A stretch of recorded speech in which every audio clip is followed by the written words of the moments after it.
The Red Sox have a secret weapon in their midst, Kutter Crawford. Today, we find out why.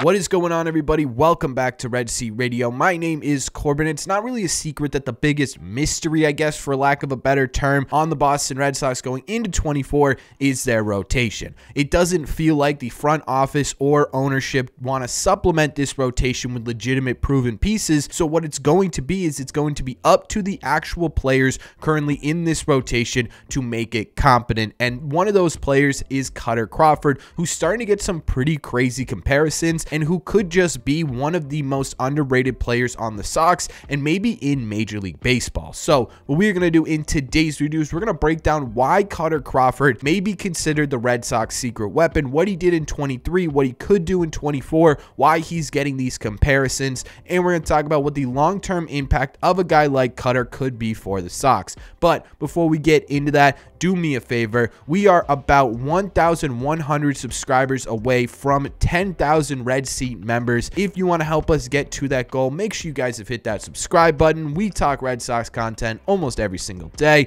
Also, make sure you guys hit the like button on this video as well. Helps these videos out a ton, and it would mean a lot to me. Thank you all very much for clicking on this one. Let's get into it.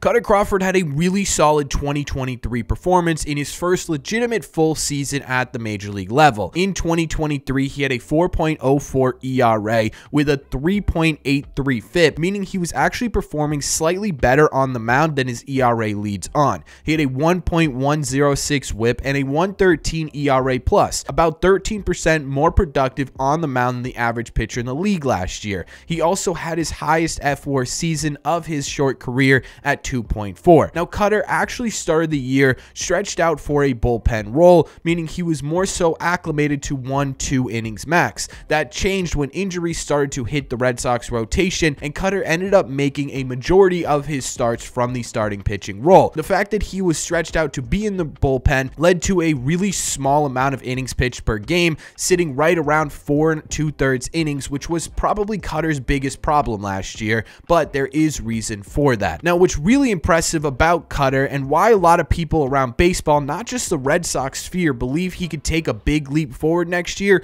are his advanced metrics. Taking a look at his Baseball Savant page shows a lot of promise. Last year, he was above average in 9 out of 12 categories measured by Baseball Savant, including chase rate, where he was in the 81st percentile, hard hit rate, which he was in the 75th percentile, walk rate, also in the 75th percentile, and strikeout rate, which was in the 66th percentile.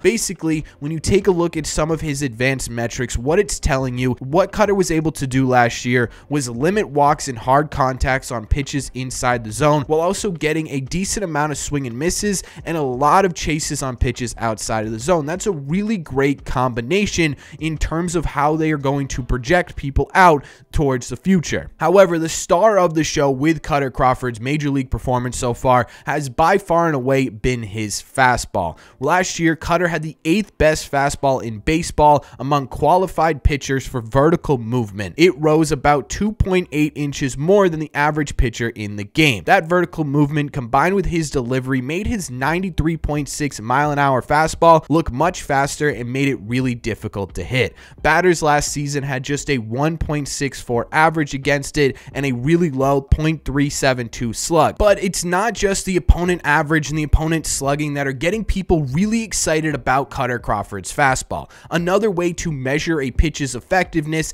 is a statistic called Stuff Plus, which basically takes into consideration things like velocity, movement, location, and perceived pitch rise to come to one singular value that is then used to measure against the average pitcher in the game as well as other pitchers in Major League Baseball. Specifically for Kutter Crawford's fastball, his Stuff Plus in 2023 was 111. Now, this may not sound like much, but compared to the rest of Major League Baseball, this puts him in the same category as some of the best pitchers in the game. His 111 Stuff Plus puts him in a similar category to guys like Shohei Ohtani and Zack Wheeler. And no, it's not just, hey, Kutter Crawford looked good last year because the rest of the team sucked and he had some decent outings. Kutter Crawford has a very legitimate fastball, and it is one of the better ones in the league right now. On top of that, his progression with his fastball is also recently been compared to the current Cy Young winner of the American League in Garrett Cole. Now, there are obviously some key differences.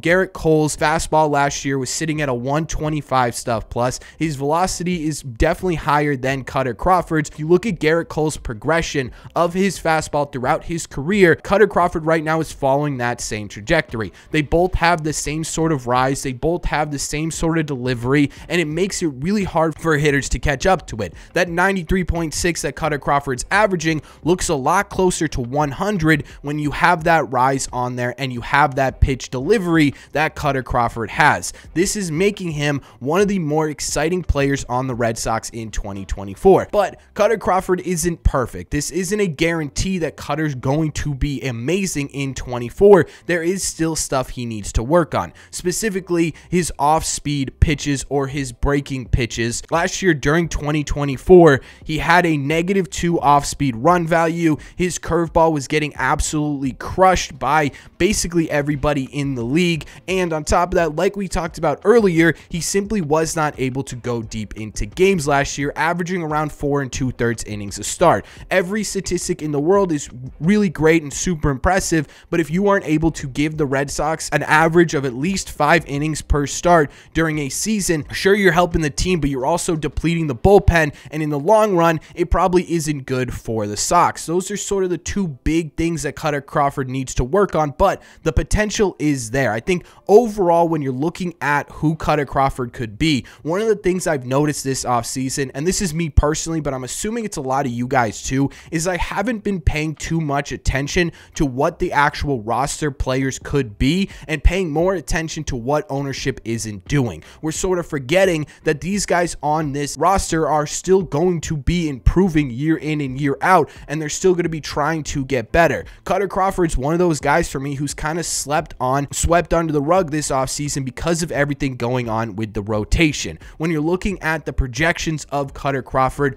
right now he's projected to sit around 4.3, 4.4 for the 2024 season, but I personally think he could be much better than that. You take a look at all of his peripheral statistics, you take a look at the progression of his fastball, and you combine that with the fact that right now this Red Sox front office is pitching focused, and the new pitching coach with the Boston Red Sox is extremely good at utilizing a pitcher's best strength, which in this case would be Kutter Crawford's fastball, and making it a highlight and utilizing it to make him a better pitcher. I have a lot of hope for what Kutter Crawford could be. I think there is a legitimate chance that Kutter Crawford finishes the 2024 season with an ERA under 4. Maybe not much under 4, sitting around 3.8, 3.9, maybe even 3.95, but I think you see him improve and take that step into being a legitimate middle of the rotation type piece for the Red Sox, and this is a huge impact. This is what you need to have happen. If you aren't willing to supplement this rotation with outside pieces, you need these guys like Kutter Crawford, like Brian Bayo, like Pivetta, Houck, all these players